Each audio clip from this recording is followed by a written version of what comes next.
இந்தியாவின் சுபான்ஷு சுக்லா உள்ளிட்ட நால்வரை ஏற்றி சென்ற க்ரூ டிராகன் விண்கலம் 28 மணி நேர பயணங்களுக்கு பிறகு ISS எனப்படும் அனைத்துலக விண்வெளி நிலையத்தை வெற்றிகரமாக சென்றடைந்துள்ளது. இதையடுத்து விண்வெளி நிலையத்தில் மிதக்கும் முதல் இந்திய பிரஜையாக சுபான்ஷு வரலாறு படைத்துள்ளார். இந்தியாவின் விண்வெளி ஆய்வு கனவில் இது ஒரு புதிய அத்தியாயமாகும். சுபான்ஷு உள்ளிட்ட நால்வரையும் ஏற்கனவே அங்குள்ள 7 விண்வெளி வீரர்கள் கட்டி அணைத்தும் குளிர்பானங்கள் கொடுத்தும் வரவேற்றனர். பின்னர் உரையாற்றிய சுபான்ஷு, இந்த விண்வெளி பயணம் ஒரு புதிய அனுபவம் என்பதோடு அங்கிருந்து பூமியை பார்க்க கிடைத்த வாய்ப்பு ஒரு பாக்கியம் என்றார்.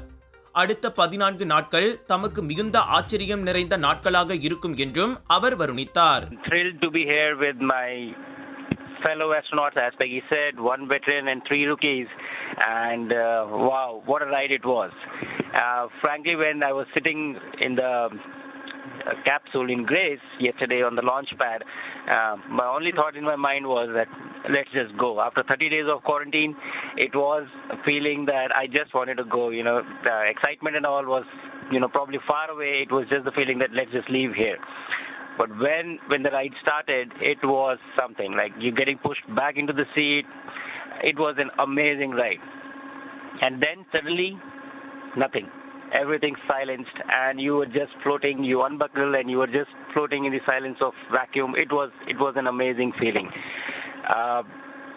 I wanted to take this opportunity to thank everyone who has been a part of this. I understand that this is not a personal accomplishment. It is a collective achievement of each and every one of you who has been a part of this journey, and to make this possible, I really want to thank each one of you.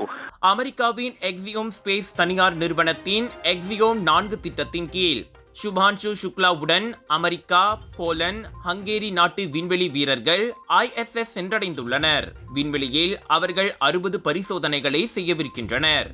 அவற்றில் 7 ஆய்வுகளுக்கு சுபான்ஷு தலைமையேற்கிறார்.